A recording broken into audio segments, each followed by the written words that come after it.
हाँ भाई, आज के लेक्चर में हम क्लास 11th का पी ब्लॉक एलिमेंट्स यानी boron and carbon family NCERT से पढ़ेंगे। देखो भाई, आपके एग्जाम में हर साल इस चैप्टर से एनसीईआरटी बेस्ड क्वेश्चन पूछे जाते हैं, इसलिए हम इस लेक्चर में एनसीईआरटी को अच्छे से कवर करेंगे और जो एनसीईआरटी के इन टेक्स्ट एग्जांपल्स है, इन टेक्स्ट प्रॉब्लम्स है या बैक एक्सरसाइज के क्वेश्चंस है, वो भी हम क्लास में ही कवर करेंगे, ताकि एग्जाम में अगर एनसीईआरटी से कहीं से भी आपसे क्वेश्चन पूछा जाए आप इजीली सॉल्व कर पाए। तो देखो भाई, आपको ये लेक्चर अच्छे से समझना है और बाद में अच्छे से रिवाइज करना है। तो अब हम स्टार्ट कर रहे हैं पी ब्लॉक एलिमेंट्स। देखो भाई, आपको पता है हमारी पीरियोडिक टेबल में पी ब्लॉक एलिमेंट्स कौन से हैं? ग्रुप 13 टू 18 एलिमेंट्स, और इनका इलेक्ट्रॉनिक कॉन्फ़िगरेशन क्या होता है? NH2 NP1 to 6 accept helium. Helium का क्या होता है? 1s2। ये ऑलरेडी आप पीरियोडिक टेबल में पढ़ चुके हैं। तो देखो, इसमें स्टार्टिंग में जो इंट्रोडक्शन है ना, फर्स्ट और सेकंड पेज पे, ये ऑलरेडी सारी बातें आप पहले ही पीरियोडिक टेबल में सीख चुके हैं। इसके अलावा जो सबसे इंपॉर्टेंट है, जो अभी तक आपने नहीं सीखा, वो है इनर्ट पेयर इफेक्ट। तो देखो, यहां पे फर्स्ट पेज पे लास्ट में दिया गया है इनर्ट पेयर इफेक्ट। देखो भाई, इसको पढ़ते हैं। The oxidation state 2 unit less than the group oxidation state becomes progressively more stable for the heavier elements in each group. The occurrence of the oxidation states 2 unit less than the group oxidation states are sometimes attributed to the inert pair effect. यानी यहां पे आपको ये बता रहा है भाई, जब हम पी ब्लॉक एलिमेंट्स में डाउन द ग्रुप जाएंगे तो क्या होगा? लोअर ऑक्सीडेशन स्टेट की स्टेबिलिटी क्या होती है? बोलो भाई, इंक्रीज होती है। और इसका रीजन क्या है? इसका रीजन क्या बताया गया? Due to inert pair effect. ये बात समझ में आई कि नहीं आई? अब इनर्ट पेयर इफेक्ट क्या है, इसको समझेंगे। देखो भाई, यहां पे आपका लिखा इसने बार बार 2 unit less than the group oxidation state. इसका मतलब क्या है? जैसे अगर हम बात करें बोरोन फैमिली की यानी ग्रुप 13 की, तो ग्रुप 13 का कॉन्फ़िगरेशन क्या होता है? NH2 NP1। तो यहां पे कौन सी ऑक्सीडेशन स्टेट शो करेगा? जनरली +3 ऑक्सीडेशन स्टेट शो करेगा। बट जो इसके हैवियर एलिमेंट्स है, डाउन द ग्रुप जब हम जाएंगे, 5th और 6th पीरियड के एलिमेंट्स क्या है?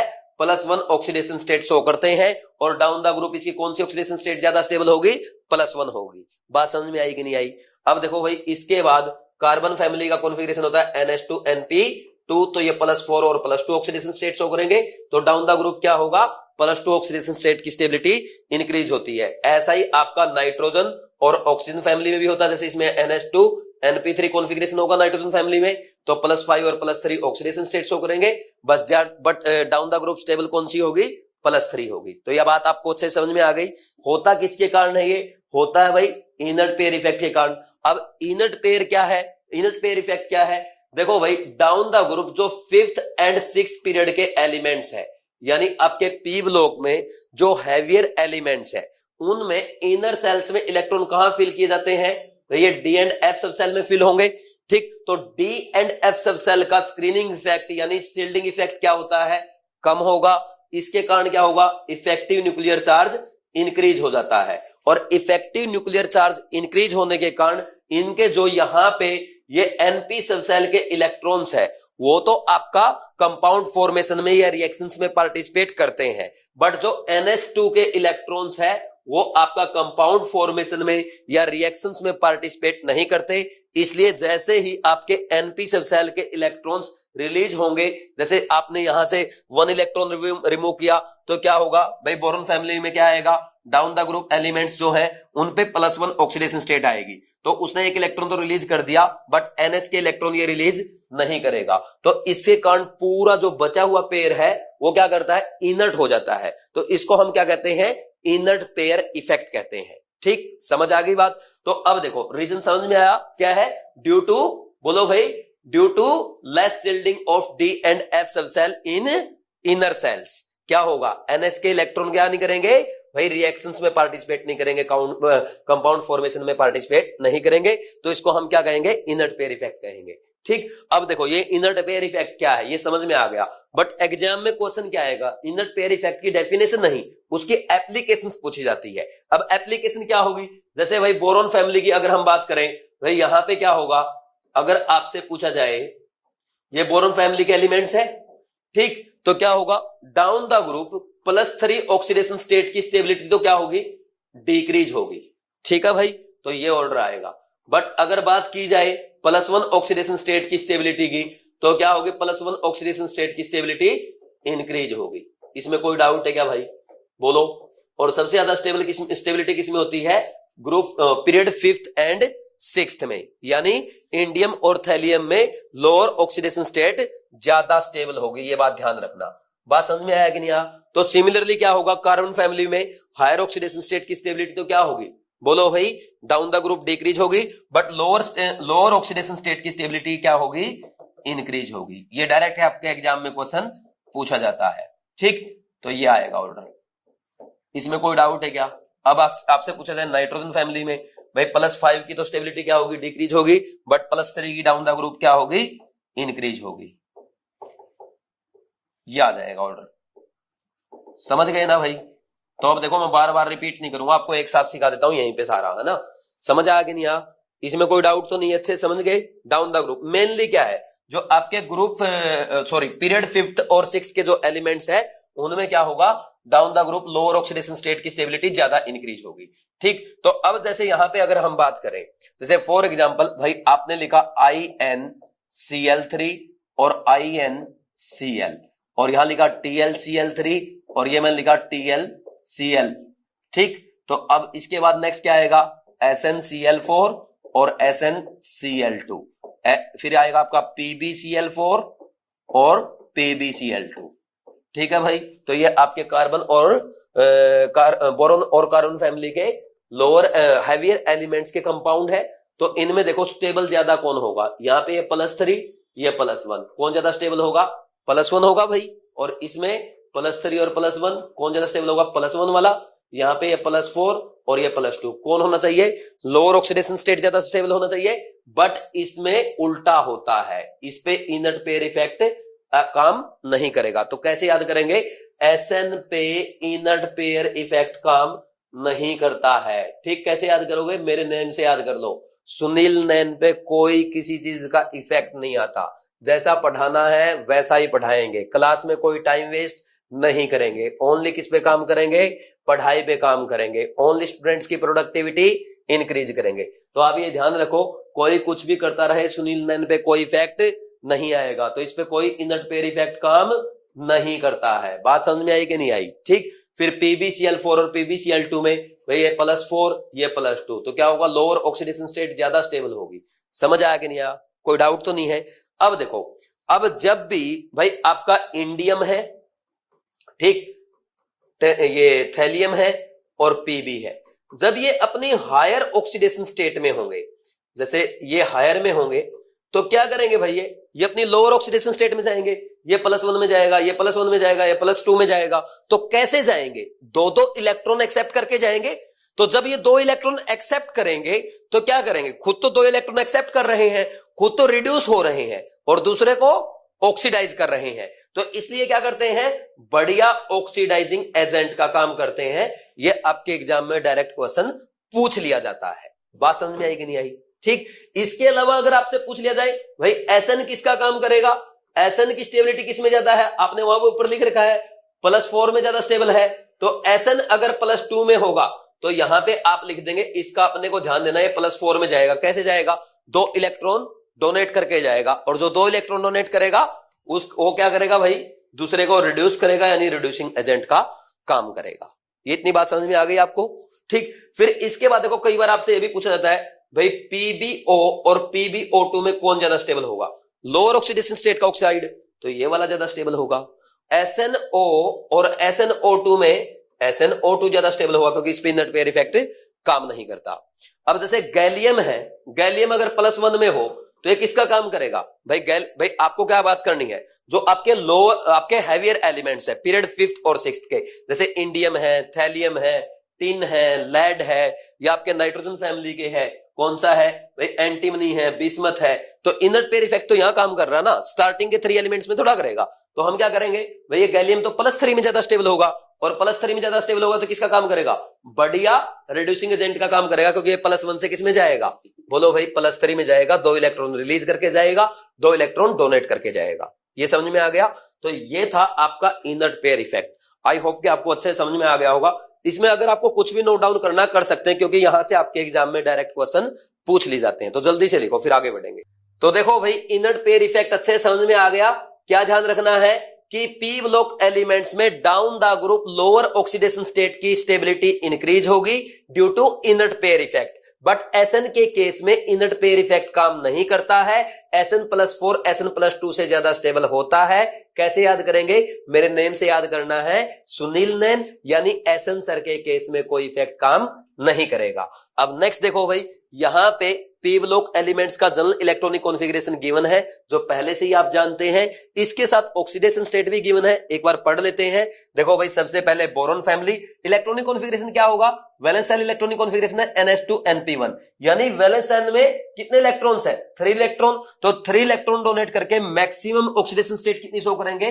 +3। तो इसके ग्रुप की ऑक्सीडेशन स्टेट होती है +3, but due to inert pair effect ये +1 ऑक्सीडेशन स्टेट भी शो करते हैं। फिर नेक्स्ट है आपका कार्बन फैमिली, मैक्सिमम होगी +4, इसके अलावा अदर ऑक्सीडेशन स्टेट है +2 और -4। नाइट्रोजन फैमिली केस में +5, +3, -3। ऑक्सीजन फैमिली में +6, +4, +2, -2। बट अगर आप बात करें ऑक्सीजन के केस में, देखो भाई, ऑक्सीजन पेरोक्साइड में -1 ऑक्सीडेशन स्टेट शो करता है और सुपर ऑक्साइड में -½ ऑक्सीडेशन स्टेट शो करता है। बट यहां पे नहीं लिखा है। आप कहेंगे सर क्यों नहीं लिखा है? देखो भाई, यहां पे ओनली ये बताया गया है, एक पार्टिकुलर ग्रुप के एलिमेंट्स जब अदर एलिमेंट्स के साथ कंबाइन करेंगे तो उनकी जनरल ऑक्सीडेशन स्टेट क्या शो करेंगे, बस ये लिखा गया है। फिर नेक्स्ट देखो, हैलोजन के केस में मैक्सिमम +7, अदर में है +5, +3, +1 और मिनिमम है -1। बट यहां पे अगर बात की जाए फ्लोरीन की, fluorine positive oxidation state show नहीं करता है, बिकॉज ये पीरियोडिक टेबल का मोस्ट इलेक्ट्रोनेगेटिव एलिमेंट होता है, ये आपको पता है।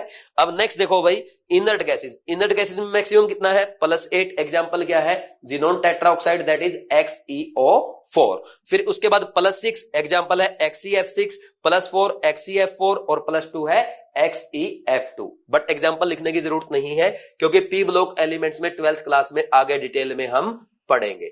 अब देखो भाई, यहां पे जो कुछ भी इस पेज पे बाकी लिखा हुआ है ये ऑलरेडी आप पढ़ चुके हैं। अगर आप चाहें तो इसको अंडरलाइन हाईलाइट कर सकते हैं, वैसे कोई जरूरत नहीं है क्योंकि मैं पहले आपको पढ़ा चुका हूं। फिर भी एक बार रिवाइज करा देता हूं। देखो भाई, फर्स्ट यहां पे क्या लिखा है? जो आपकी हाईली रिएक्टिव नॉन मेटल्स है, जब वो हाईली रिएक्टिव मेटल के साथ कंपाउंड बनाएगी तो वो कैसे बनेंगे? वो जनरली आपके आयनिक कंपाउंड होते हैं। इसका रीजन क्या है? क्योंकि इनकी इलेक्ट्रोनेगेटिव में जो डिफरेंस है वो ज्यादा होता है। जैसे फॉर एग्जांपल भाई, अगर हम बात करें हाईली रिएक्टिव मेटल्स कौन सी है? हमारी अल्कली मेटल्स है। तो जब वो हाईली रिएक्टिव नॉन मेटल्स यानी किसके साथ कंबाइन करेगी? हैलोजन्स के साथ कंबाइन करेगी, तो जनरली कैसे कंपाउंड बनाएगी? आयनिक कंपाउंड बनाएगी, due to large difference in their electronegativity. फिर इसके बाद जब नॉन मेटल्स आपस में कंबाइन करके कंपाउंड बनाएगी तो वो कोवलेंट कंपाउंड बनाती है, क्योंकि इनकी इलेक्ट्रोनेगेटिविटी का डिफरेंस क्या होता है? स्मॉल होता है। ठीक है भाई। फिर नेक्स्ट देखो, last 9, the non metal oxides are acidic और neutral whereas metal oxides are basic in nature. देखो, नॉन मेटल जैसे आपकी कार्बन है, सिलिकॉन है, नाइट्रोजन है, फास्फोरस है, सल्फर है, क्लोरीन है, ये कैसे ऑक्साइड बनाएगी? ये एसिडिक ऑक्साइड बनाती है। बट कुछ ऑक्साइड न्यूट्रल भी होते हैं, जैसे मैंने 4 आपको बताया था पीरियोडिक टेबल में। एक तो कार्बन मोनोऑक्साइड है CO, एक NO, N2O और H2O। ये क्या है? ये आपके नॉन मेटल के न्यूट्रल ऑक्साइड होते हैं, ये आपको ध्यान रखना है। बाकी नॉर्मली ये क्या बनाती हैं? ये एसिडिक ऑक्साइड बनाएंगी। और मेटल कैसे बनाएगी? भाई, मेटल के ऑक्साइड जनरली बेसिक होंगे नेचर में, बट कुछ मेटल्स ऐसी भी होती हैं जो एम्फोटेरिक ऑक्साइड बनाती है। जैसे फॉर एग्जांपल बेरिलियम है, एल्यूमिनियम है, जिंक है, टिन है, लेड है, क्रोमियम है, वेनेडियम है, एटसेट्रा। तो ये कैसे ऑक्साइड बनाएगी? एम्फोटेरिक, जो ऑलरेडी पहले ही आप पढ़ चुके हैं, आगे भी आज एक बार हम रिवाइज करेंगे, आपके एनसीईआरटी में गिवन है। फिर इसके बाद देखो, यहां पे ये जो लिखा है भाई, ये बताया गया, मैं आपको डायरेक्ट समझा देता हूं। देखो भाई, सेकंड पीरियड के एलिमेंट्स जो होते हैं उनकी मैक्सिमम वैलेंसी कितना होगा? बोलो भाई, 4 होगा। यानी वो मैक्सिमम कितने बॉन्ड बना सकते हैं? 4 बना सकते हैं। इसका रीजन क्या है? क्योंकि इनकी वैलेंस सेल में ओनली 2s और 2p सब सेल है, जिनमें मैक्सिमम ऑर्बिटल कितने होंगे? 4 होंगे। इसलिए मैक्सिमम कितने बॉन्ड बनाएगी? 4 बनाएगी। फॉर एग्जांपल, जैसे भाई BF4- है, तो इसकी वैलेंसी कितनी होगी? 4 होगी। बट अगर बात करें भाई जो और अदर एलिमेंट्स है जैसे थर्ड पीरियड के, फोर्थ पीरियड के, फिफ्थ पीरियड के, वो इनकी वैलेंसी 4 से भी ज्यादा हो सकती है। जैसे अगर हम एग्जांपल के लिए बात करें थर्ड पीरियड एलिमेंट, तो थर्ड पीरियड एलिमेंट की वैलेंसी आपकी 4 से भी ज्यादा हो सकती है। रीजन क्या है? क्योंकि इनमें 3s 3p सबसेल के साथ 3d सबसेल भी एग्जिस्ट करती है और 3d वैकेंट ऑर्बिटल होने के कारण ये अपना वैलेंसी, ये अपना बोलो भाई ऑक्टेट एक्सपांड कर सकते हैं। जैसे फॉर एग्जांपल एल्यूमिनियम है भाई, बोरोन के बाद क्या आएगा? एल्यूमिनियम, तो ये क्या बना सकता है? AlF6 3-, तो इसकी यहां पे वैलेंसी कितना हो गया? 6। क्यों बनाया भाई इसने? इसकी वैलेंसी 6 क्यों है? Due to presence of vacant 3d subshell. समझ में आया कि नहीं? ये ऑलरेडी पहले हम पढ़ चुके हैं, फिर रिवाइज हो गया।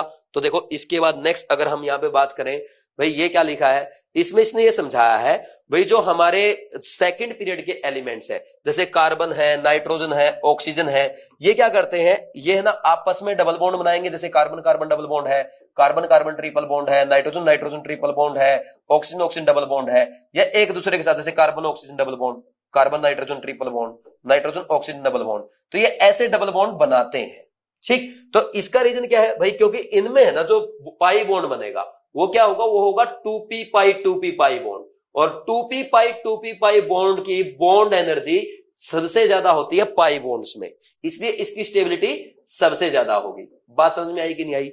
बट अगर हम बात करें यहां पे भाई, जैसे नाइट्रोजन के बाद फास्फोरस ट्रिपल बॉन्ड बनाएगा क्या? सल्फर डबल बॉन्ड बनाएगा क्या? ये नहीं बनाते। इसका रीजन क्या है? क्योंकि ये बनाएंगे भाई यहाँ पे 3p पाई 3p पाई बॉन्ड, और 3p पाई 3p पाई बॉन्ड की बॉन्ड एनर्जी होती है बहुत कम, इसलिए इनकी स्टेबिलिटी होगी बहुत कम, इसलिए ये एग्जिस्ट नहीं करेंगे। बात समझ में आई कि नहीं आई? इसमें कोई डाउट तो नहीं है? कर देंगे भाई।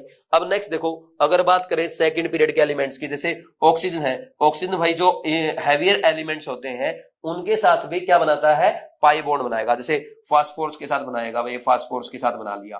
ठीक, इसके साथ अलावा क्लोरीन के साथ बनाएगा, Cl2O7 है, सल्फर के साथ बनाता है, जिनोन के साथ बनाता है। तो ये क्यों एग्जिस्ट करते हैं? क्योंकि यहां पे जो ऑक्सीजन का 2p ऑर्बिटल है वो क्या करेगा?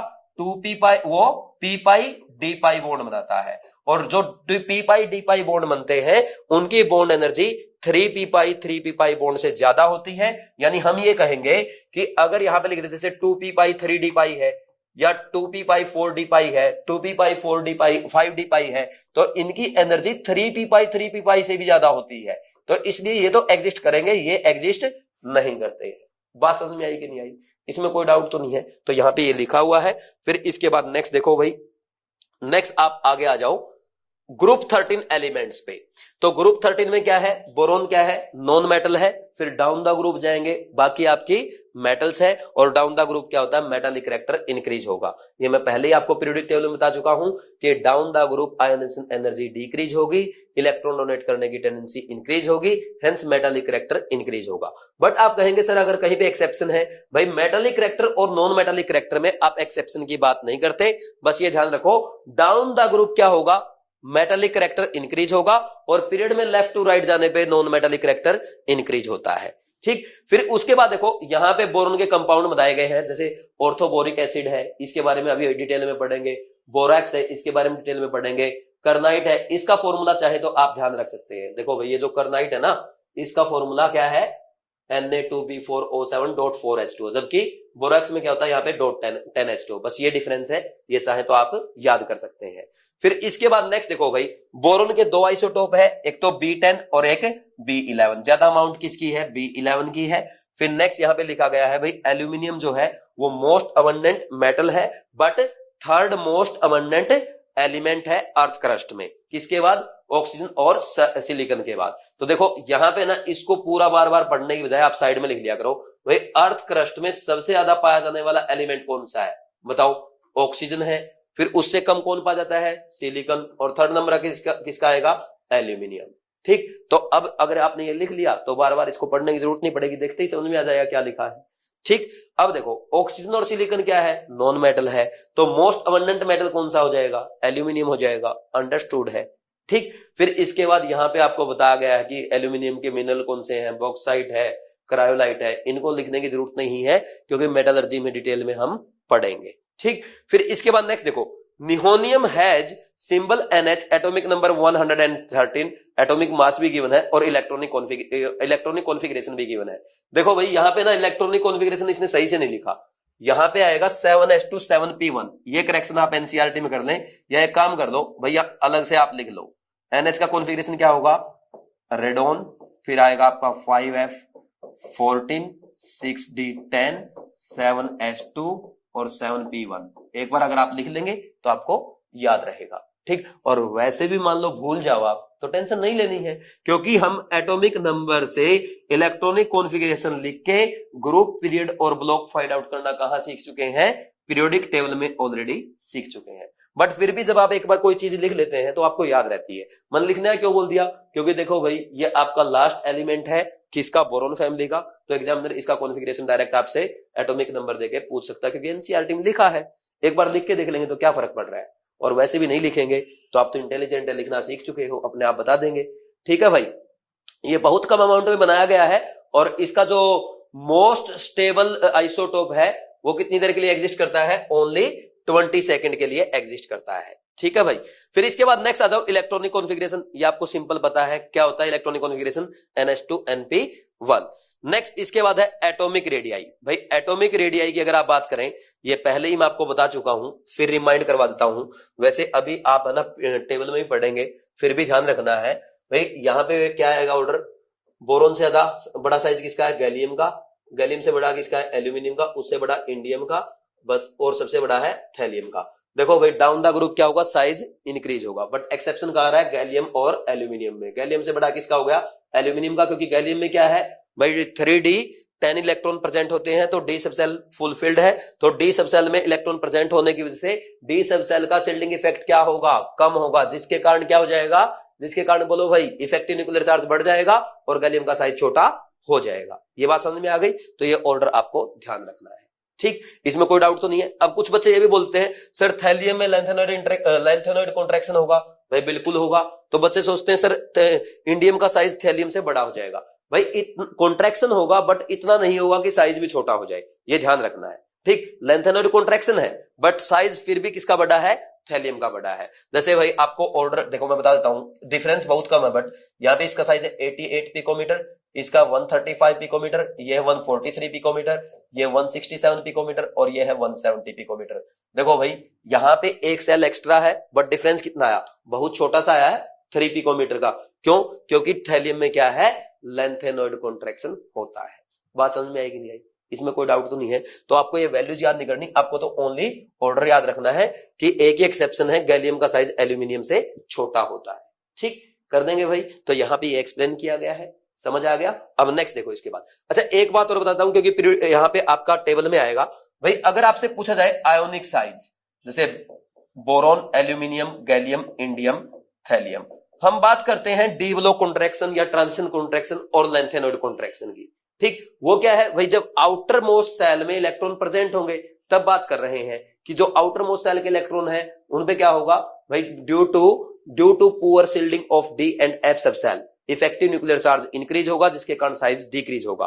बट आयोनिक साइज की जब आप बात करेंगे तो इनके आउटर मोस्ट इलेक्ट्रॉन आपने रिमूव कर दिए, तो +3 ऑक्सीडेशन स्टेट में क्या साइज होगा, अब आपको बताना है। तो डाउन द ग्रुप क्या होगा, सीधा इंक्रीज होगा, ये आपको याद रखना है, बिकॉज ये क्वेश्चन ऑलरेडी आईआईटी एडवांस 2016 में पूछा जा चुका है और ये आपकी एनसीईआरटी की टेबल में गिवन है, तो इस क्वेश्चन को एज इट इज आपके एग्जाम में कॉपी किया जा सकता है, ठीक। तो यहां पे एक्चुअल में आईआईटी ने ऐसे नहीं लिखा था, आईआईटी ने क्या लिख दिया भाई, विच of the following is correct order of ionic size of boron family elements, ठीक। उसने ऐसे लिख के दिया, उसने +3 नहीं लिखा, ठीक। तो ऑर्डर आपको ऑप्शन में ऐसा मिलेगा। अब बच्चे क्या सोचते हैं भाई, यहां पे ना बोरॉन फैमिली के एलिमेंट्स का साइज पूछा गया है, वो ये नहीं देखते कि उसने आयनिक रेडियाई का ऑर्डर पूछा है, और बच्चे जहां पे ये वाला ऑर्डर लिखा हो उसको आंसर टिक कर देते हैं। तो ध्यान से पढ़ना है पहले आपको, एटॉमिक रेडियाई पूछा है या आयनिक रेडियाई, आयनिक रेडियाई इसके आयंस की रेडियाई की बात कर रहा है, तो ये ऑर्डर आएगा आयनिक रेडियाई का, ध्यान रखना। बेशक इसको ऐसे लिख के लिख लेना साइड में, ताकि एग्जाम में पूछे तो आप इजीली सॉल्व कर पाए। कर लेंगे भाई, हो जाएगा पक्का, ठीक। नेक्स्ट आगे बढ़ेंगे। नेक्स्ट देखो भाई, इसके बाद आयोनाइजेशन एंथैल्पी। भाई आयोनाइजेशन एंथैल्पी क्या होगा, डाउन द ग्रुप डिक्रीज होगी, ठीक। तो सबसे ज्यादा किसकी होगी, बोरॉन की। ठीक, उसके बाद दूसरा नंबर आता है थैलियम का। थैलियम का वैसे सबसे कम होनी चाहिए, लेकिन थैलियम में लेंथेनॉइड कॉन्ट्रैक्शन होने के कारण साइज बहुत कम हो जाता है, जिसके कारण आयनाइजेशन एनर्जी बहुत ज्यादा हो जाती है। ठीक, फिर इसके बाद भाई गैलियम और एल्यूमिनियम में अगर बात करें तो गैलियम का साइज क्या है, छोटा, तो आयनाइजेशन एनर्जी क्या होगी, ज्यादा, तो ये ऑर्डर आया कि नहीं आएगा, और सबसे कम होगी इंडियम की। ठीक, इनकी वैल्यू यहां पे इसकी 801 होती है, इसकी 589, इसकी 579, इसकी 577 और इसकी होती है 558 किलो जूल पर मोल। तो ये आप लिखना चाहे तो लिख सकते हैं, वैसे कोई जरूरत नहीं है, ये पीरियोडिक टेबल में भी आप सीख चुके हैं। ठीक हो जाएगा भाई, वैसे अभी आपके उसमें भी आ जाएगा टेबल में भी। नेक्स्ट देखो electronegativity, down the group electronegativity first decrease from boron to aluminium and then increase marginally, this is because of the discrepancy in the atomic size of the element. देखो भाई, जिसका एटॉमिक साइज छोटा होगा उसकी electronegativity ज्यादा होगी, इसलिए boron family में सबसे ज्यादा बोरोन की होती है। डाउन द ग्रुप क्या होनी चाहिए, डिक्रीज होनी चाहिए, बट वहां पे लेंथेनॉइड कॉन्ट्रैक्शन और डी ब्लॉक कॉन्ट्रैक्शन के कारण साइज क्या हो रहे हैं, छोटे हो रहे हैं, इसलिए क्या हो रहा है वहां पे एनर्जी, ये जो सॉरी इलेक्ट्रोनेगेटिविटी क्या हो रही है, इंक्रीज हो रही है। तो ये आपको ध्यान रखना है, जैसे कि देखो पीरियोडिक टेबल में भी आपको दिखाया गया है, यहां पे सबसे पहले यही पढ़ो, इलेक्ट्रोनेगेटिविटी बोरोन की सबसे ज्यादा, उसके बाद फिर क्या हो रही है, इंक्रीज हो रही है। तो इस ऑर्डर को ना एग्जामिनर आपसे पूछ सकता है, क्योंकि एनसीईआरटी में साफ साफ लिखा है। तो बोरोन की सबसे ज्यादा, उसके बाद क्या हुआ, डाउन द ग्रुप इंक्रीज होगी ऐसे। तो ये ऑर्डर आप बता देंगे या नहीं बता देंगे, बोलो भाई, कोई एक्सेप्शन नहीं है, बस बोरोन की सबसे ज्यादा, फिर डाउन द ग्रुप इंक्रीज हो रही है, वो आप साइड में बेशक लिख लो। समझ आया कि नहीं? अब वापिस आ जाओ टेबल पे, बाकी और पढ़ेंगे भाई। यहाँ पे एटॉमिक नंबर की नहीं है, एटॉमिक मास है, इलेक्ट्रॉनिक कॉन्फिगरेशन पता आपको, एटॉमिक रेडियाई देखो भाई, ओनली गैलियम की क्या है, एल्यूमिनियम से कम है, यही एक्सेप्शन है, इसको आप हाईलाइट कर देंगे। फिर इसके बाद आयनिक रेडियाई की बात करेंगे, +3 ऑक्सीडेशन स्टेट में क्या हो रहा है, डाउन द ग्रुप इंक्रीज हो रही है। कोई डाउट है क्या? ये क्वेश्चन IIT 2016 ने पूछ लिया था, बट वैल्यू कोई नहीं पूछेगा आपसे, ऑर्डर पूछ जाएंगे या ज्यादा से ज्यादा वैल्यूज को कंपेयर कराएगा। तो अगर आपको ऑर्डर पता है तो वैल्यू को अपने आप कंपेयर कर देंगे, तो वैल्यू एक भी याद नहीं करनी, ओनली ऑर्डर आपको सीखने हैं। फिर नेक्स्ट आपका आ रहा है आयोनाइजेशन एनर्जी। भाई अच्छा, +1 में अगर बात करें तो +1 में भी क्या हो रहा है, डाउन द ग्रुप आयोनाइजेशन, जो आपकी +1 की भी आयोनिक रेडियाई है, डाउन द ग्रुप इंक्रीज हो रही है, जैसे +3 की इंक्रीज हो रही है। ठीक, फिर आयोनाइजेशन एनर्जी की बात करें, वो भाई मैंने वैल्यू अभी आपको बताई थी, आपके सामने लिखा हुआ है, ऑर्डर सीधा आप लिख लेंगे कि बोरोन की सबसे ज्यादा, उससे कम थैलियम की, उससे कम बोलो भाई गैलियम की, उससे कम एल्यूमिनियम की, और सबसे कम इंडियम की। ठीक, फिर नेक्स्ट इसके बाद देखो डेंसिटी में क्या है भाई, density down the group increase हो रही है। फिर उसके बाद मेल्टिंग पॉइंट, मेल्टिंग पॉइंट सबसे ज्यादा किसका होता है, बोरोन का, बिकॉज बोरोन क्या है, बोलो भाई कोवलेंट पॉलीमर की फॉर्म में एग्जिस्ट करता है। फिर इसके बाद यहां पे बॉइलिंग पॉइंट वगैरह लिखा है, तो एक बार ये देख लो, वैसे याद करने की जरूरत नहीं है। फिर नेक्स्ट लिखा है आपका यहां पे रिडक्शन पोटेंशियल की वैल्यू, +3 से जब +3 से m में जाएगा। ठीक, तो यहां पे सबसे कम किसका है, सबसे कम है एल्यूमिनियम का। तो एल्यूमिनियम क्या करेगा, सबसे बढ़िया रिड्यूसिंग एजेंट का काम करेगा, बिकॉज बोलो भाई जिसका रिडक्शन पोटेंशियल सबसे कम होता है वो सबसे बढ़िया रिड्यूसिंग एजेंट होता है, ये हम पहले ही सीख चुके हैं। ठीक, और यहां पे देखो +3 में जो आपका थैलियम है, इसका क्या है, रिडक्शन पोटेंशियल क्या है, सबसे ज्यादा है। ठीक, यहां पे जिसका सबसे कम होगा वो बढ़िया रिड्यूसिंग एजेंट, जिसका सबसे ज्यादा होगा वो सबसे बढ़िया ऑक्सीडाइजिंग एजेंट। तो ये +3 में क्या करेगा, थैलियम बढ़िया ऑक्सीडाइजिंग एजेंट का काम करेगा। और वैसे भी आप थियोरेटिकली इसको किस में सीख चुके हैं, बोलो भाई, वैसे भी आप इनर्ट पेयर इफेक्ट में सीख चुके हैं। ठीक, ये वैल्यूज आपको कोई भी रटने की जरूरत नहीं है, बस एक बार देख लो, कोई भी वैल्यू आप नहीं रटेंगे, ओनली कॉन्सेप्ट में जो आपको सिखा रहा हूं वो सीखेंगे। फिर इसके बाद देखो ये हो गई फिजिकल प्रॉपर्टीज। अब नेक्स्ट देखो chemical properties, oxidation state and trends in chemical reactivity. तो देखो भाई यहाँ पे ऑक्सीडेशन स्टेट बताई गई है, जो कॉन्सेप्ट मैंने आपको इनर्ट पेयर इफेक्ट में सिखाया था वही यहाँ पे लिखा हुआ है, चाहे तो आप मेरे साथ साथ पढ़ सकते हैं। Down the group due to poor shielding, अच्छा ये बाकी इसने बताया कि बोरोन और एल्यूमिनियम तो क्या है, +3 ऑक्सीडेशन स्टेट शो करेंगे, बट डाउन द ग्रुप क्या होगा, due to poor shielding of intervening D and F orbitals the increased effective nuclear charge hold NS electrons tightly responsible for inert pair effect, मैंने बताया था, and thereby restricting their participation in bonding. As a result of this, only p orbital electron may be involved in the bonding. In fact, in gallium, indium and thallium, both +1 and +3 oxidation states are observed. The relative stability of +1 oxidation state progressively increase for heavier elements. तो ये +1 oxidation state की जो stability का order है वो लिखा है, inner pair effect में मैंने आपको लिखा दिया था। आप एनसीईआरटी में अंडरलाइन हाईलाइट करेंगे ताकि आप बाद में इसको रिवाइज कर सकें, क्योंकि because examiner as it is आपसे एनसीईआरटी से पूछ सकता है।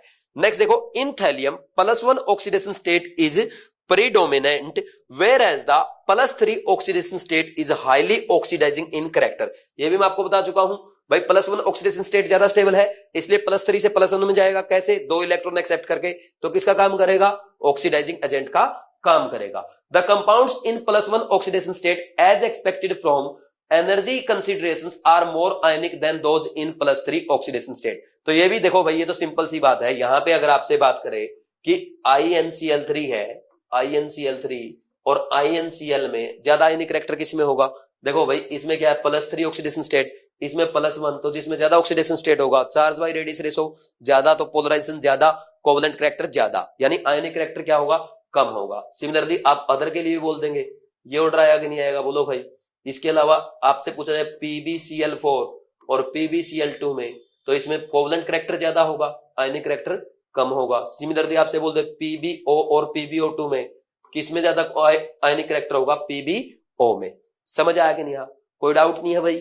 नेक्स्ट देखो, the tendency to behave as Lewis acid decrease with the increase in size down the group. यहां पे ये बोल रहा है कि भाई अगर बात करें सबसे बढ़िया लुईस एसिड कौन होगा, तो बोरोन का जो कंपाउंड है वो सबसे बढ़िया लुईस एसिड बनाएगा। ठीक, इसका रीजन क्या है? क्योंकि बोरोन का साइज छोटा है, तो वो इलेक्ट्रॉन क्या करेगा? ज्यादा अपनी तरफ अट्रैक्ट करेगा। ठीक, तो इसका लुईस एसिड करैक्टर बढ़िया होगा। इसने क्या लिखा है? BCl3 easily accept a lone pair of electron from ammonia to form BCl3.NH3। तो यहां पे BCl3 किसका काम कर रहा है? लुईस एसिड का काम कर रहा है। यहां पे NH3 लुईस बेस का काम करेगा। तो ये क्या करेगा? इसके वैकेंट ऑर्बिटल में यहां पे इलेक्ट्रॉन को डाल देगा, क्योंकि बोरोन में क्या है? 2s और 2p सब सेल है। तो यहां पे 2s में 2 इलेक्ट्रॉन थे, एक को एक्साइट करके 2p में ले जाएंगे। तो फिर क्लोरीन यहां पे इसके एक एक इलेक्ट्रॉन के साथ पेयरिंग करके क्या बनाएगा? Sigma bond. तो ये जो वैकेंट है NH3 अपने इलेक्ट्रॉन इसमें कोऑर्डिनेट बॉन्ड से डाल देगा। तो क्या बन जाएगा? ये वाला स्ट्रक्चर बनेगा, जिसमें बोरोन क्या है? sp3 हाइब्रिडाइज है और नाइट्रोजन भी क्या है? sp3 है। अब मैं ये आपको क्यों बता रहा हूं? क्योंकि एग्जामिनर ने एक बार क्या किया? BCl3 की जगह यहां लिख दिया BF3। ठीक, ये हो गया BF3। तो यहां पे क्या होगा? ये फ्लोरीन आ जाएंगे। तो ये आपका कॉम्प्लेक्स बन गया। तो इस कॉम्प्लेक्स में उसने पूछ लिया कि बोरोन की और नाइट्रोजन की ऑक्सीडेशन स्टेट क्या है, सॉरी हाइब्रिडाइजेशन क्या है। बता देंगे या नहीं बता देंगे? ठीक है भाई। फिर इसके बाद नेक्स्ट देखो, अच्छा यहां पे ना देखो, अभी मैं आपको बता रहा हूं लुईस एसिड करैक्टर। ठीक, किसका? भाई बोरोन का सबसे ज्यादा होगा। जैसे मान लो BCl3, AlCl3, GaCl3 ऐसे आपको दे, तो सबसे ज्यादा बोरोन के केस में, उससे कम एल्यूमिनियम के केस में, उससे कम गैलियम के केस में, सबसे कम इंडियम के केस में और सबसे कम होता है थैलियम के केस में। बट यहां पे एक बहुत ही अच्छा क्वेश्चन आपसे एग्जाम में पूछा जाता है, वो मैं आपको बता दूंगा। यहां पे एनसीईआरटी में जो लिखा है उसका मतलब तो ये है जो मैंने लिख दिया, इनके कंपाउंड का लुईस एसिड करैक्टर। बट कई बार एग्जामिनर क्या करता है, जो बोरोन फैमिली के बोरोन के जो हलाइड्स है, जैसे भाई कौन से बनेंगे?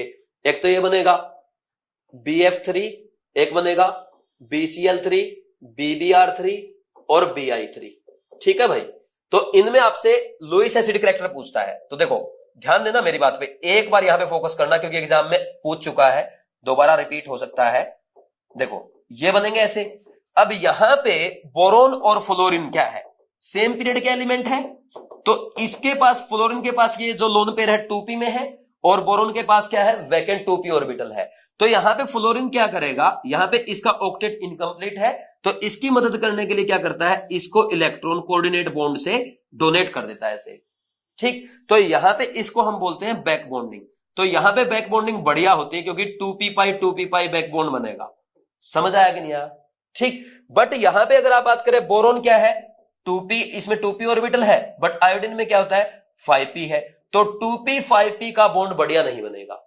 ठीक, तो 2p 5p में बैक बॉन्डिंग बढ़िया से नहीं हो पाएगी। यहां पे आयोडीन बढ़िया से इलेक्ट्रॉन डोनेट नहीं कर पाएगा। तो क्या होगा? यहां पे electron deficiency as it is बनी रहेगी, यानी यहां पे इलेक्ट्रॉन डेफिशिएंसी ज्यादा रहेगी, बट यहां पे बैक बॉन्डिंग से इलेक्ट्रॉन डेफिशिएंसी कम हो गई। तो इसलिए BF3 का लुईस एसिड करैक्टर कम होता है, due to back bonding between fluorine and boron. समझ आया कि नहीं? तो ये बैक बॉन्डिंग होती है ये लुईस एसिड करैक्टर का ऑर्डर है जो बहुत बार एग्जाम में पूछा जा चुका है, रिपीट हो सकता है, मैंने आपको अच्छे से रिवाइज करा दिया, आगे कहीं पे एनसीईआरटी में लिखा भी मिल जाएगा। ठीक, इसके अलावा एक कॉन्सेप्ट ये हो गया, एक और रिमाइंड करवाता हूं आपके ना एनसीईआरटी में इन टेक्स्ट एक्सरसाइज में जो आपकी सॉरी बैक एक्सरसाइज है उसमें एक क्वेश्चन गिवन है कि BF3 में और BF4 माइनस में, यहां पे देखो भाई ये BF4 माइनस बनेगा जब कैसे बनेगा बता देता हूं एक बार भाई। ये BF3 है, BF3 में क्या वैकेंट ऑर्बिटल है, तो इसके वैकेंट ऑर्बिटल में एक फ्लोरीन क्या करेगा अपना कोऑर्डिनेट बॉन्ड से इलेक्ट्रॉन को डोनेट कर देगा, तो ये BF4 माइनस बन जाएगा ऐसे। ठीक, तो ये पूछा गया है कि इसकी बॉन्ड लेंथ, यहां पे BF बॉन्ड लेंथ जो है वो BF3 की बॉन्ड लेंथ से ज्यादा होगी। क्यों? बिकॉज यहां पे तो क्या सिंगल बॉन्ड करैक्टर है, ठीक, और यहां पे क्या है बैक बॉन्डिंग के कारण क्या रहा है पार्शियल डबल बॉन्ड करैक्टर आएगा, क्योंकि कभी तो ये फ्लोरीन डोनेट करेगा, कभी ये फ्लोरीन, कभी ये फ्लोरीन, तो यहां पे तीनों का अगर हम रेजोनेटिंग स्ट्रक्चर बना लें तो ये बन जाएगा। ठीक, तो इस पार्शियल डबल बॉन्ड करैक्टर के कारण क्या होगा, यहां पे डबल बॉन्ड करैक्टर आएगा, ठीक, और इसके कारण यहां पे bond length BF bond length decrease होगी ड्यू टू बैक बॉन्डिंग। तो BF4 माइनस की बॉन्ड लेंथ ज्यादा होती है BF3 की BF बॉन्ड लेंथ से, तो ये ध्यान रखना है क्योंकि एनसीईआरटी में पूछा गया है। अब ये नहीं बताऊंगा वहां पे एक्सरसाइज में, देखो ये क्वेश्चन दोबारा नहीं कराऊंगा, बता दिया अब यहां पे। ठीक, ये आपका बैक एक्सरसाइज का क्वेश्चन है। ठीक, फिर इसके बाद नेक्स्ट आ जाओ वापिस, फिर इसके बाद देखो इन ट्राइवेलेंट स्टेट, अच्छा ये क्या है एक second, AlCl3 achieve stability by forming a dimer. AlCl3 क्या करेगा डाइमर बनाएगा। अच्छा AlCl3 के डाइमर में कई बार आपसे क्वेश्चन क्या पूछ लिया जाता है भाई, इसमें एक्चुअल में क्या है, इसको भूल जाओ एक बार आप, तो ये AlCl3 है, एक बार इसको भूल जाओ, ये AlCl3 है, तो क्या करेगा भाई इसका Cl क्या करेगा, यहां पे इसको कोऑर्डिनेट बॉन्ड बनाएगा, और इस AlCl3 का यहां पे Cl इस एल्यूमिनियम के साथ कोऑर्डिनेट बॉन्ड बनाता है।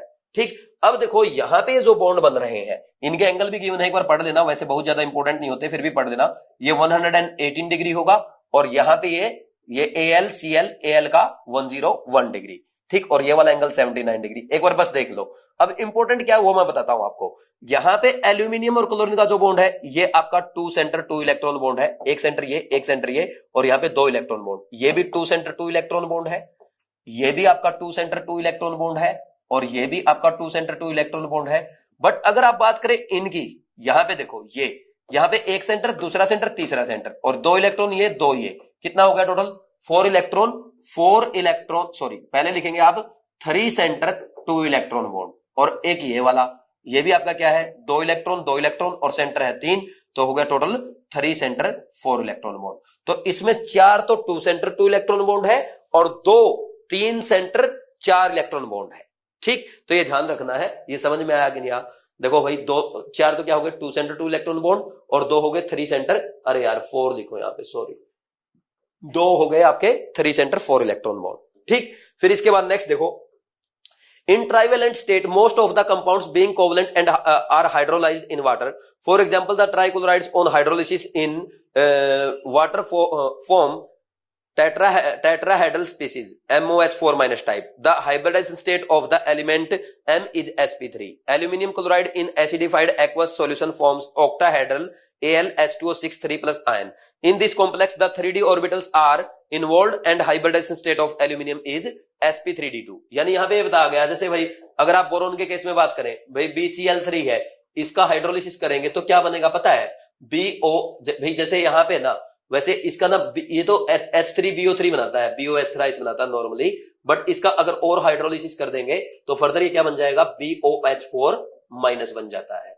तो ये तो आपका जो MOH4 टाइप बता रहा था, किसके बारे में बता रहा है, बोरोन के बारे में। बट एल्यूमिनियम क्या है, आपका थर्ड पीरियड का एलिमेंट है। थर्ड पीरियड का एलिमेंट क्या करेगा, तो थर्ड पीरियड के एलिमेंट में यहाँ पे Al2Cl6 डाइमर है, तो ये वाटर के साथ क्या करेगा भाई, रिएक्शन करेगा, ये बनाएगा AlH2O6 3+, तो इसमें एल्यूमिनियम का हाइब्रिडाइजेशन होगा sp3d2, बिकॉज यहां पे एल्यूमिनियम में क्या है भाई 3s है, 3p है और 3d है। ठीक, तो यहां पे 2 इलेक्ट्रॉन वाटर के कोऑर्डिनेट बॉन्ड से 2 यहां पे 2 यहां पे 2 यहां पे और 2 आपके डी सब सेल में, तो ये sp3d2, तो ये बन जाएगा sp3d2 हाइब्रिडाइजेशन।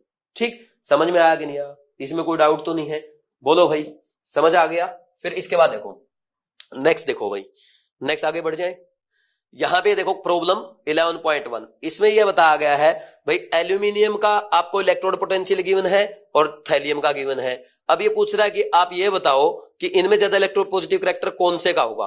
भाई सिंपल सी बात है, जो इजीली इलेक्ट्रॉन डोनेट कर दे उसका क्या होगा, इलेक्ट्रो पॉजिटिव करैक्टर ज्यादा होगा। इजीली इलेक्ट्रॉन कौन डोनेट करेगा, जिसका रिडक्शन पोटेंशियल या जिसका स्टैंडर्ड इलेक्ट्रोड पोटेंशियल क्या होगा, कम होगा। स्टैंडर्ड इलेक्ट्रोड पोटेंशियल किसका कम, एल्यूमिनियम का कम। तो एल्यूमिनियम क्या करेगा यहाँ पे, इसका ज्यादा इलेक्ट्रोपॉजिटिव करैक्टर होगा। तो एल्यूमिनियम अच्छा रिड्यूसिंग एजेंट होगा, जबकि थैलियम क्या होगा, बढ़िया ऑक्सीडाइजिंग एजेंट होगा इन +3 ऑक्सीडेशन स्टेट। तो ये यहां पे लिखा है thallium, but thallium 3+ is not only unstable in solution but is a powerful oxidizing agent also. Inert pair effect में आपको बता चुका हूं। Thus thallium plus is more stable in solution than thallium +3। तो थैलियम +3 से +1 ज्यादा स्टेबल होगा, तो 2 इलेक्ट्रॉन एक्सेप्ट करके +1 में जाएगा और स्ट्रॉन्ग ऑक्सीडाइजिंग एजेंट का काम करेगा। फिर इसके बाद रिएक्शन की बात करें तो रिएक्टिविटी टुवर्ड्स एयर, भाई ये क्या करते हैं, जो ये एलिमेंट्स है बोरोन फैमिली के, ये ऑक्सीजन के साथ रिएक्शन करके क्या बनाएंगे, E2O3 टाइप ऑक्साइड बनाएंगे। जैसे आपका B2O3 हो गया, Al2O3 हो गया, Ga2O3 हो गया। ठीक, फिर इसके बाद अगर बात करें नाइट्रोजन के साथ रिएक्शन करके क्या बनाते हैं, भाई ये आपका En टाइप क्या बनाएंगे, En टाइप नाइट्राइड बनाएंगे। जैसे Bn नाइट्राइड, बोरोन नाइट्राइड हो गया Bn, Aln हो गया एल्यूमिनियम नाइट्राइड। ठीक है भाई। अब नेक्स्ट यहां पे अगर बात करें, boron trioxide is acidic and react with metallic oxides. देखो मैं आपको बता देता हूं क्या लिखा है यहां पे। देखो बोरोन का जो ऑक्साइड बनेगा, भाई बोरोन का, इनके ऑक्साइड्स की बात कर रहे हैं, क्या होगा, बोरोन नॉन मेटल है, इसका ऑक्साइड एसिडिक होगा। ठीक, बट एल्यूमिनियम और गैलियम दोनों क्या बनाएंगे, एम्फोटेरिक ऑक्साइड बनाते हैं। ठीक, और डाउन द ग्रुप क्या है, इंडियम और थैलियम, बेसिक कैरेक्टर इंक्रीज होगा, तो इनके दोनों के ऑक्साइड क्या होंगे, नेचर में बेसिक होते हैं। तो ये आप डायरेक्ट लिख सकते हैं इसका रिजल्ट साइड में, ताकि रिवीजन करने में आसानी हो। बोरोन एसिडिक ऑक्साइड बनाएगा, एल्यूमिनियम गैलियम एम्फोटेरिक, इंडियम और थैलियम क्या बनाएगा, बेसिक ऑक्साइड बनाते हैं। यहां पे ये लिखा हुआ है, पढ़ लो बेशक।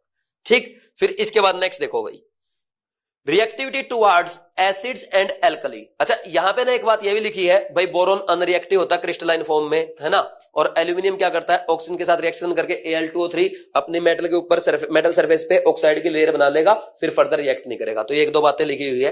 हालांकि अगर आप एल्यूमिनियम को, मेटल को या अमरफस बोरोन को अगर हीट करेंगे एयर की प्रेजेंस में, तो वो B2O3 और Al2O3 टाइप ऑक्साइड बना लेंगे, इसकी वो कोई ज्यादा इंपॉर्टेंस नहीं है। ठीक, सबसे इंपॉर्टेंट पॉइंट ये वाला है इसमें, ये जो है, ठीक, जो मैंने आपको अलग से लिखवा दिया।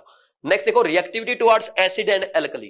भाई रिएक्टिविटी क्या है, भाई एल्यूमिनियम क्या है, HCl में डिसॉल्व हो जाएगा और H2 गैस लिबरेट करेगा। ठीक, बट कंसंट्रेटेड नाइट्रिक एसिड में एल्यूमिनियम क्या है, भाई उसके साथ रिएक्ट नहीं करेगा। क्यों नहीं करता, इसका रीजन क्या है, क्योंकि HNO3 क्या है, ऑक्सीडाइजिंग नेचर में, तो एल्यूमिनियम को क्या कर देगा, ऑक्सीडाइज कर देगा, तो ऑक्सीडाइज होकर क्या बनेगा, Al2O3 बन जाएगा। और जो Al2O3 बना है, अब क्या होगा, एल्यूमिनियम की सरफेस पे ये ऑक्साइड की लेयर बन गई, तो फर्दर ये क्या करेगा, एल्यूमिनियम को HNO3 के साथ रिएक्ट करने से प्रोटेक्ट करेगा। ये लिखा सामने, concentrated nitric acid renders aluminium passive by forming a protective oxide layer on the surface. लिखा ना साहब, जो मैंने आपको समझा। नेक्स्ट है, aluminium also react with aqueous alkali and liberates dihydrogen. भाई ये एक्वस अल्कली के साथ भी रिएक्ट करेगा। जैसे NaOH के साथ रिएक्ट करके क्या बनाएगा, बोलो भाई, ये बनाएगा सोडियम एल्यूमिनेट बना लेगा, और इसके साथ क्या बन जाएगा, H2 गैस रिलीज हो जाएगी।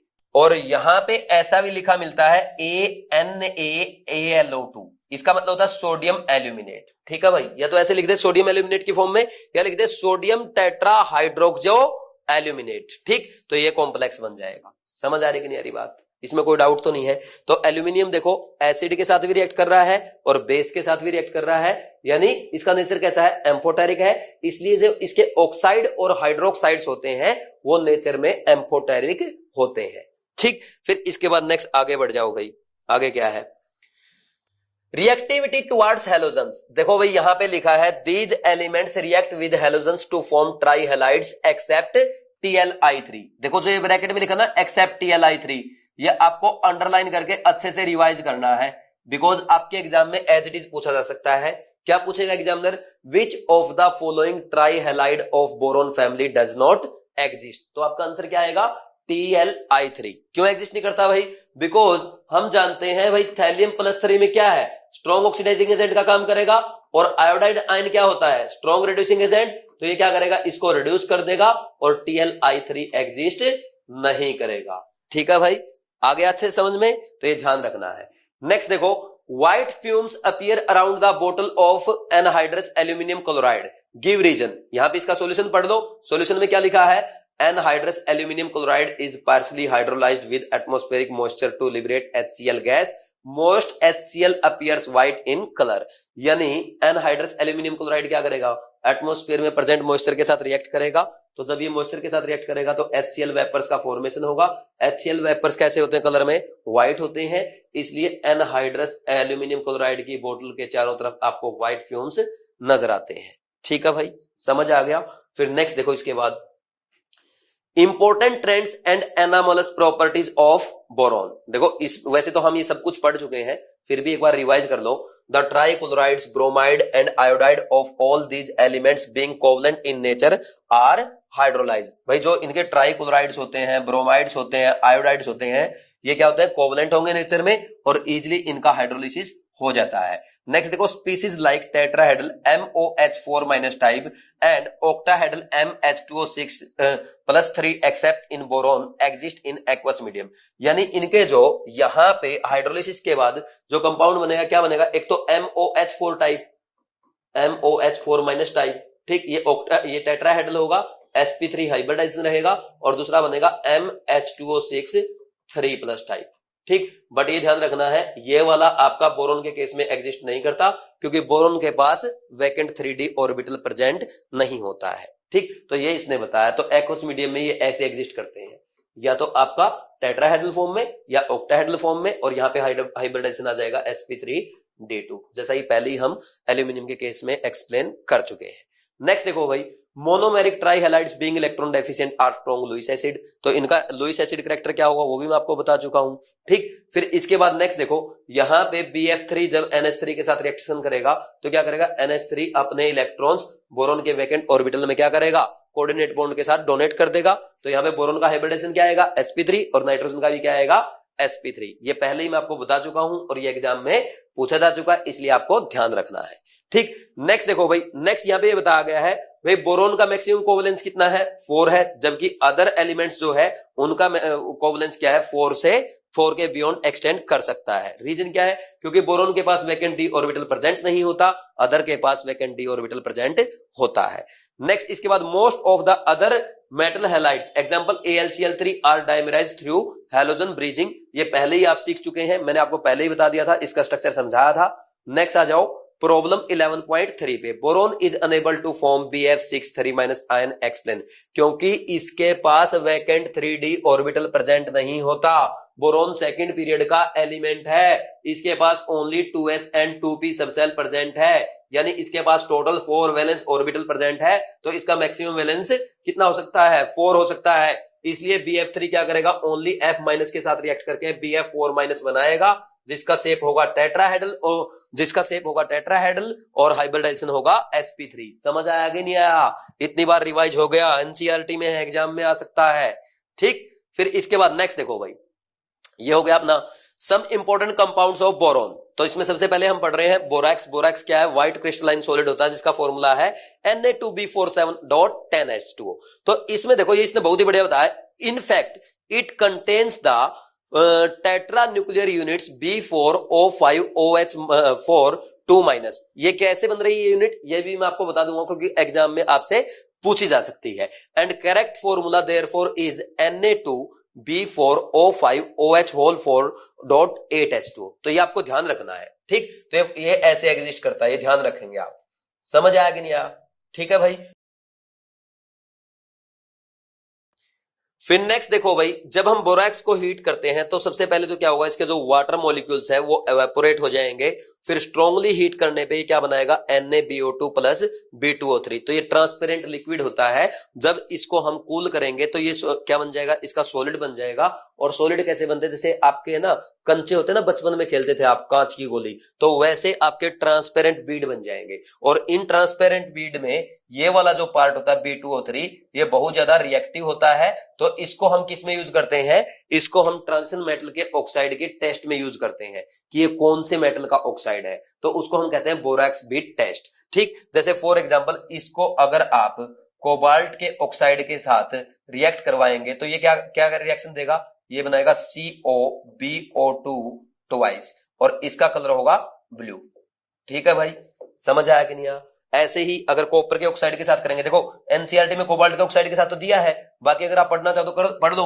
तो कॉपर के ऑक्साइड के साथ CuO के साथ क्या बनाएगा, CuBO2 ट्वाइस, तो ये भी कलर कैसा देगा, ब्लू कलर बनाएगा। ठीक, ऐसे ही अगर आयरन ऑक्साइड के साथ आप ये टेस्ट करेंगे तो ये आपका ग्रीन कलर देगा। ठीक, ग्रीन कलर का बीड बनाएगा। और अगर आप निकिल के ऑक्साइड के साथ ये टेस्ट करेंगे तो ये आपका ब्राउन कलर का बीड बनाएगा। तो इसको हम बोलते हैं, बोलो भाई, बीड टेस्ट। ठीक, अब देखो नेक्स्ट, देखो इसके बाद हो जाएगा इतना। तो मेन तो आपको कोबाल्ट वाला याद रखना है, ये ध्यान रखना। बाकी अगर आप लिखना चाहो तो लिख लो, वैसे कोई जरूरत नहीं है, बट कोबाल्ट वाला बहुत ही ज्यादा इंपॉर्टेंट है। ठीक, क्योंकि एनसीईआरटी में गिवन है। देखो भाई ये दे रखा आपका, लिखा हुआ साफ साफ, कर लेंगे। फिर नेक्स्ट इसके बाद देखो, इसको हम बोलते हैं बोरॉक्स बीड टेस्ट।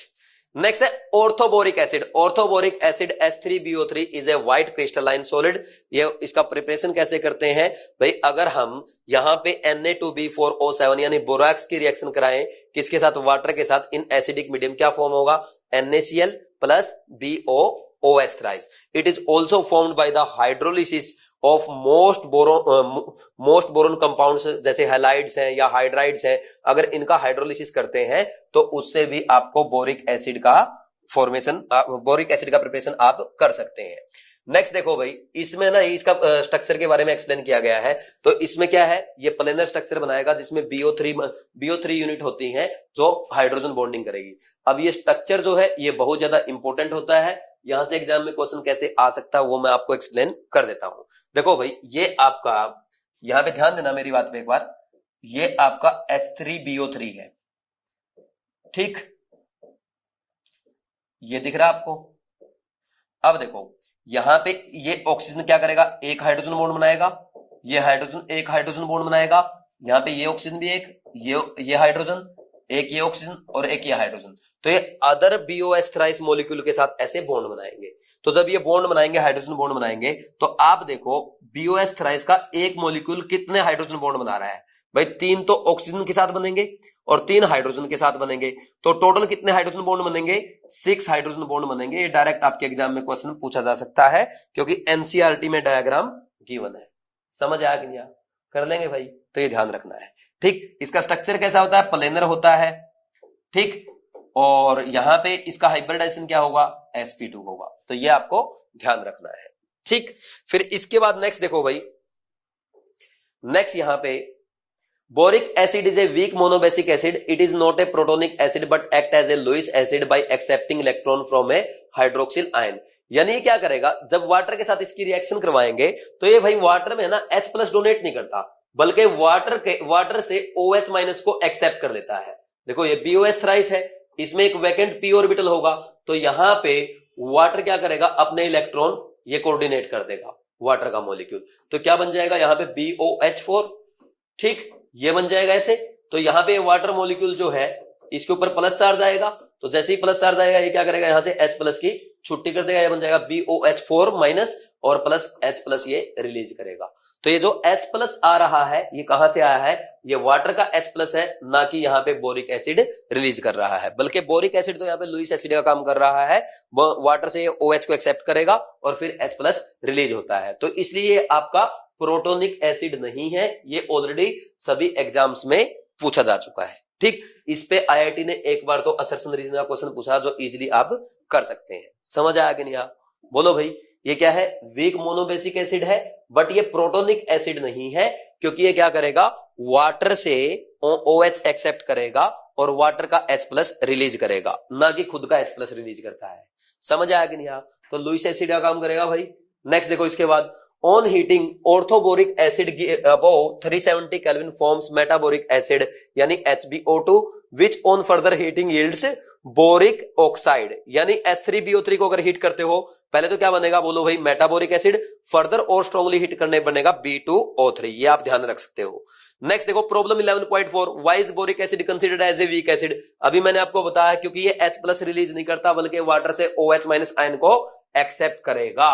ठीक, फिर वाटर का H+ रिलीज होता है। ठीक, नेक्स्ट है भाई डाइबोरेन यानी B2H6। देखो सबसे पहले इसका प्रिपरेशन गिवन है, कैसे प्रिपेयर करेंगे भाई BF3 को अगर आप LiAlH4 के साथ रिएक्शन कराएंगे तो क्या ऑब्टेन होगा B2H6 प्लस लिथियम फ्लोराइड और एल्यूमिनियम ट्राइफ्लोराइड, तो ये बनेंगे। तो ये रिएक्शन याद करनी है।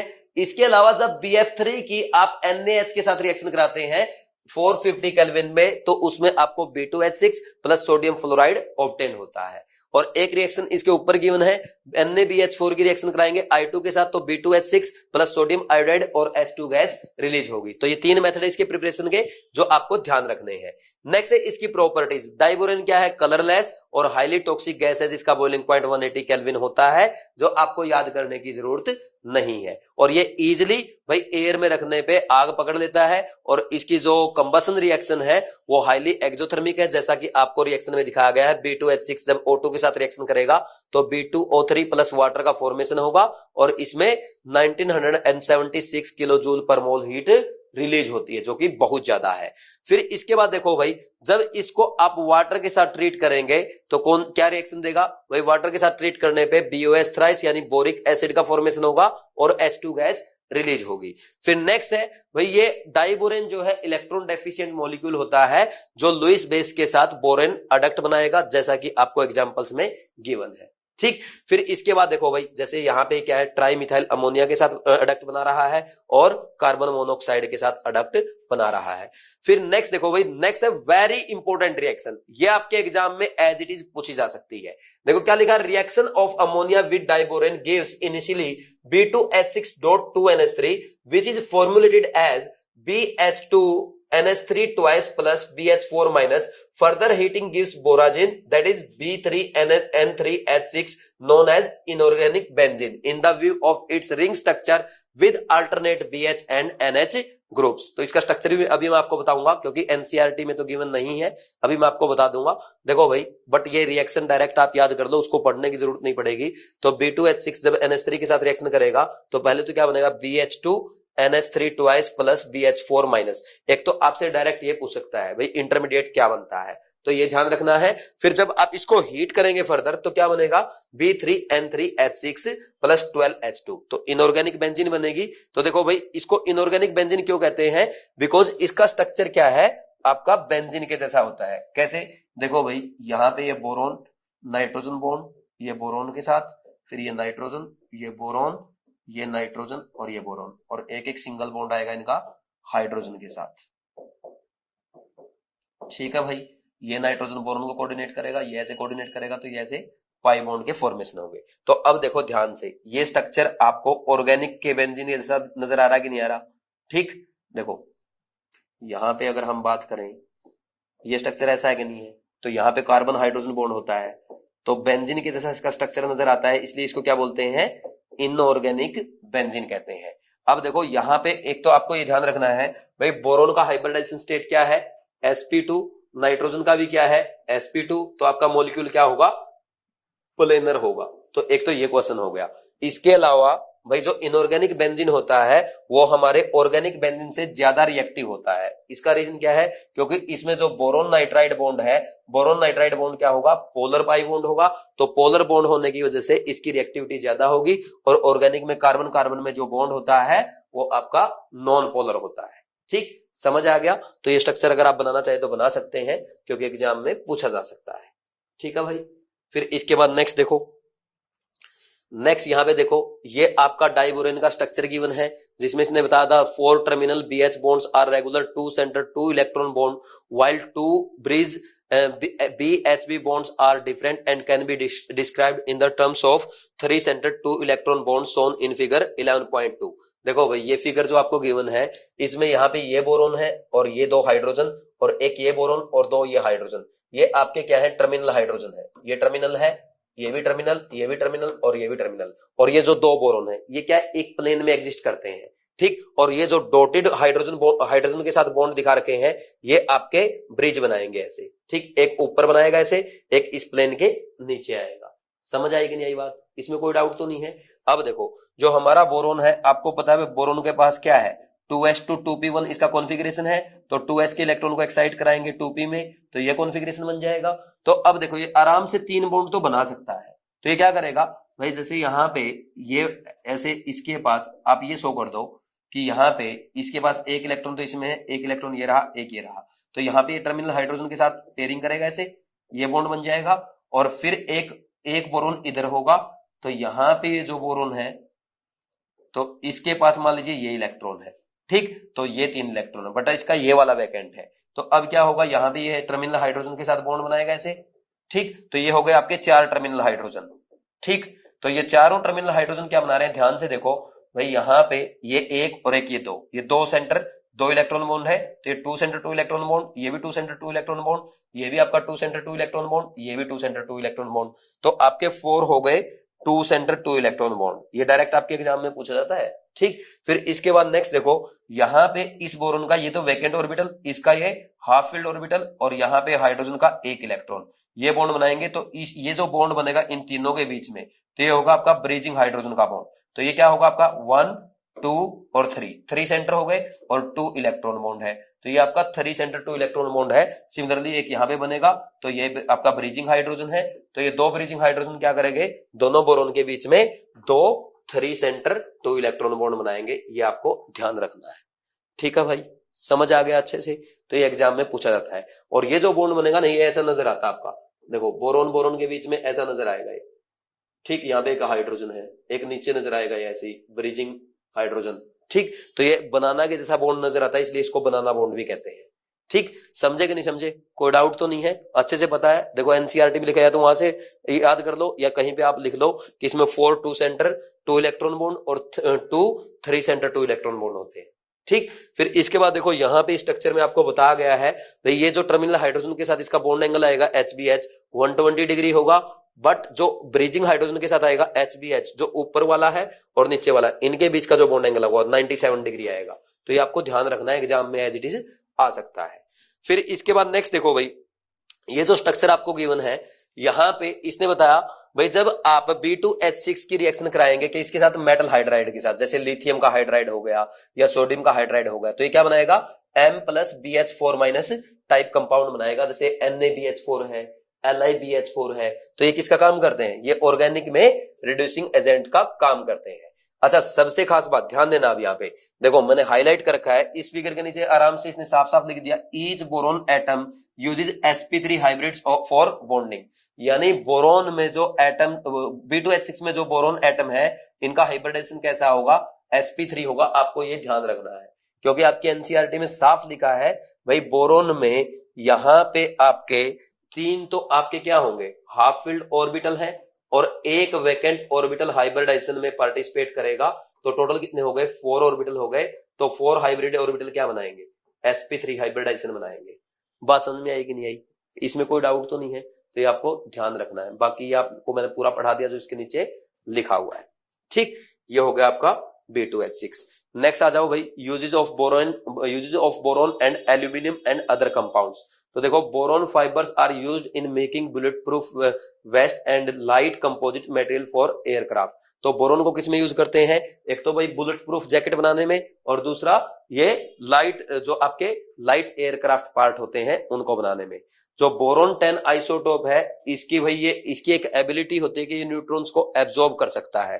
तो इसलिए इसको न्यूक्लियर इंडस्ट्री में एज ए प्रोटेक्टिव शील्ड और कंट्रोल रोड भी यूज करते हैं, ठीक। फिर नेक्स्ट है, an aqueous solution of orthoboric acid is generally used as mild antiseptic. और जो एक्वस ये आपका बोरिक एसिड होता है, इसको आई वाश वगैरह में भी यूज किया जाता है, ठीक। दूसरा ये एंटीसेप्टिक का भी काम करता है। नेक्स्ट आपका है एल्यूमिनियम। एल्यूमिनियम क्या करता है भाई, कॉपर है, मैंगनीज है, मैग्नीशियम है, सिलिकॉन है, जिंक है, इनके साथ अलॉयज का फॉर्मेशन करता है। ये आप कहां पे पढ़ेंगे, मेटलर्जी में पढ़ेंगे। बस इतना ही इसके लिए काफी है, ठीक। तो ये हो गया आपका बोरोन फैमिली कंप्लीट।